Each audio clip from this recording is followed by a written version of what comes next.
Another nail-biting test match between the All Blacks and England. All Blacks come away with the chocolates 24-17. Beauden Barrett, my impact player of the night. The difference. Razor goes 2-0 to start off his reign as All Blacks coach. All Blacks win the series 2-0. England were phenomenal in both tests. Really stuck it to the All Blacks, and we could not expect more from these two teams in this series. Fantastic over both tests. And England really brought more than what I was expecting, or what a lot of people were expecting too. Let me know in the comments what you guys thought of the game. Who was your man of the match? Who stood out for you? Hit that subscribe and let's get into it. So we'll stay on the All Blacks first. The game super high intensity to start off with. All Blacks looking to play the ball from wherever, whenever, however, and it was good signs early on. You're like, man, both teams have come to play. Let's play. Let's bang. Both teams going hammer and tongs at it, and it was good to watch early on. Mark Talia's try first up. I love the intent from the All Blacks to opt to run the ball, going for tries instead of the 3 points. So they went to touch for the lineup, which is good. It was a penalty that was within range. They could have gone for post, but they went to touch. They got a free kick there. Artie Sevilla they got the quick play of the ball, quick tap. Artie Sevilla with an Artie Sevilla-like carry of the ball. Strong with ball in hand.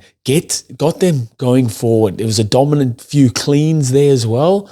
And it was off the back of a Scott Barrett dominant clean that opened that blind side up for Talia to sneak around the corner.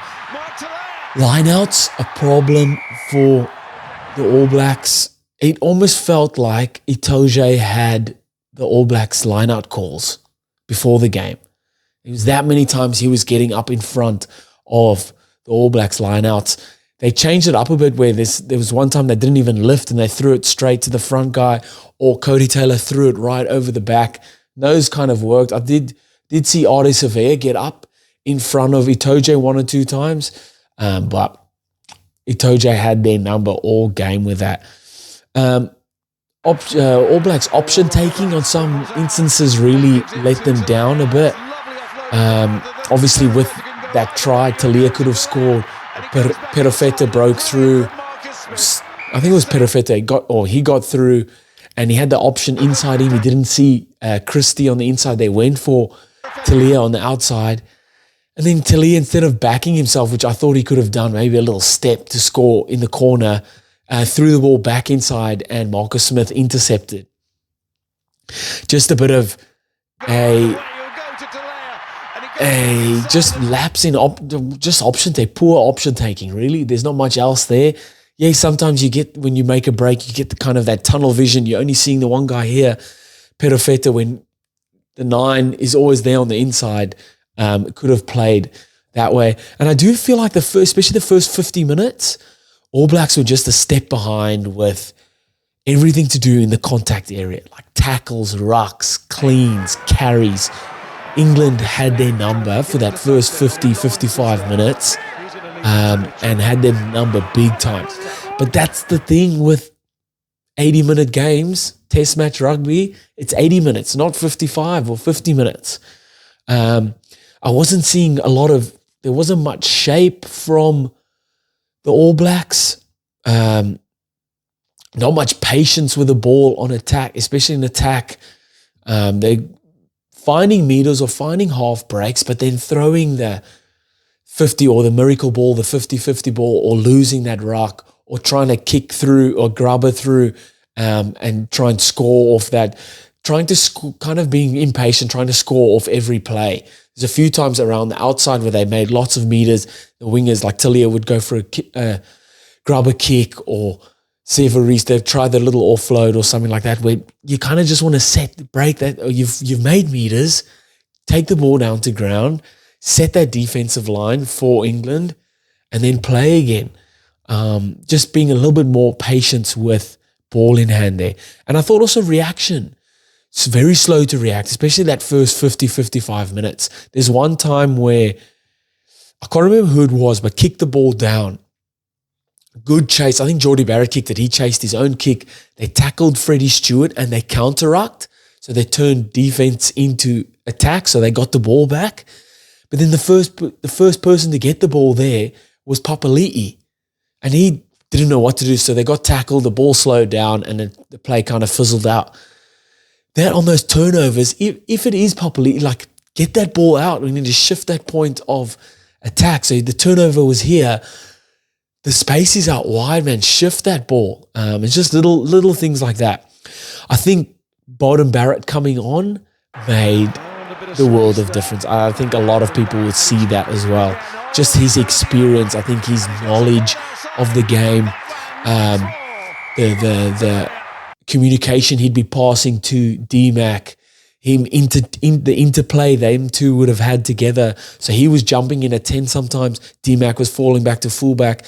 And I think just his ability to pop up in the right spots, Beauden Barrett is just elite, man. His skill set, elite.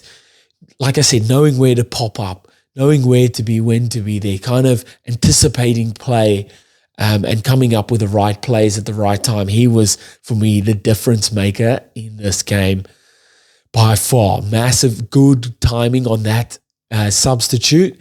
Really, really good. I thought All Black standouts. Ardie Savea was great. As always, so strong with ball in hand. All over the park. You're getting 110% from Ardie Savea. Really good. And then Beauden Barrett. Fantastic. When he came on, he was, like I said, he was huge. Brought that extra energy, that extra experience, massive impact. Exactly what you want from your substitute coming on to the field. Jumping over to England, man, they were good.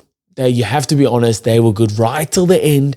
There was that maul that broke off, and it turned out to be a penalty to England, the 79th minute, where England still, a penalty to New Zealand. England still had an opportunity to draw the game. They played right till the end. You have to give them credit, man. They were scrapping for everything. They were all over New Zealand that first 50, 55 minutes. Like I do say, it is an 80-minute game, so you have to play for the full 80, but, man, you've got to give it to England. I thought Marcus Smith was fantastic for them. He's kicking a goal, unreal. He's kicking in general play, knowing when to sit back in the pocket and just putting those corners. Those two cross kicks that he did for the tries was beautiful, man. I thought the first one was fantastic, how they set it up. So off the line out, beautiful play, few phases. They stretched the All Blacks defense. They pulled them across to the one side and it come back this way. And Marcus Smith put it on an absolute platter for Waiboso to score in the corner. He had a bit of work to do. Caught a little step off the right foot and went to score. Beautiful play from England. Obviously all set play, but Marcus Smith, that execution, man, on a platter was fantastic. What I also noticed from England, very old school of them, the quick restart.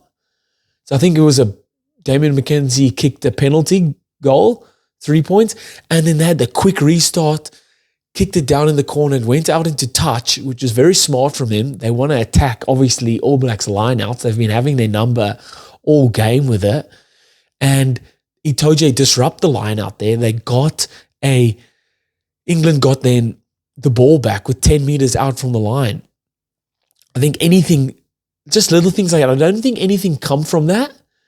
But just thinking out of the box. Where can we use our strength against their weakness, sort of thing?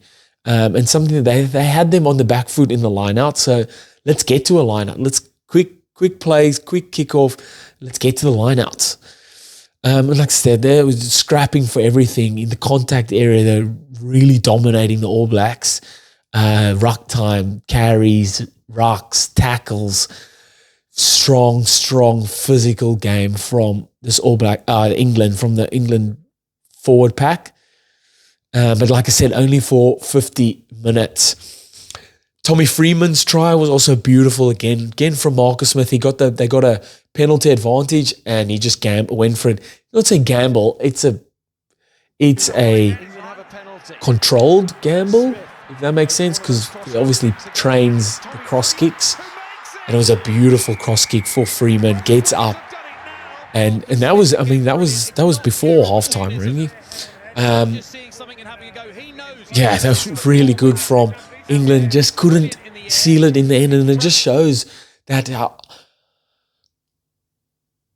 All Blacks did not play their best at all. But if you're not playing your best and still winning, it's a quality team. So Razor done really well there for this one. I thought England's standouts were Itoje, really good. Obviously in the lineouts, just disrupting all over the park, disrupting.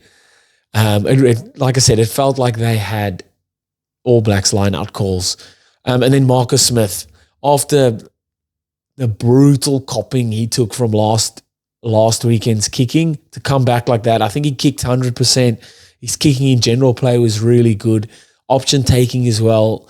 Fantastic. Knowing when to sit back in the pocket and plug the corners, knowing when to attack the line, knowing which options to take. He was really good. Unfortunate that England couldn't seal that in the end. They led for a lot of that game and they were dominant for a lot of that game, really. All Blacks come away with a win. They win the series 2-0. Razor is unbeaten as coach. Not the best performances, but man, win's a win. To come back from that, because New Zealand were a bit on the back foot there at times, they done really well. What do you guys think? Let me know in the comments. Hit that subscribe, and I'll see you next time. Bye.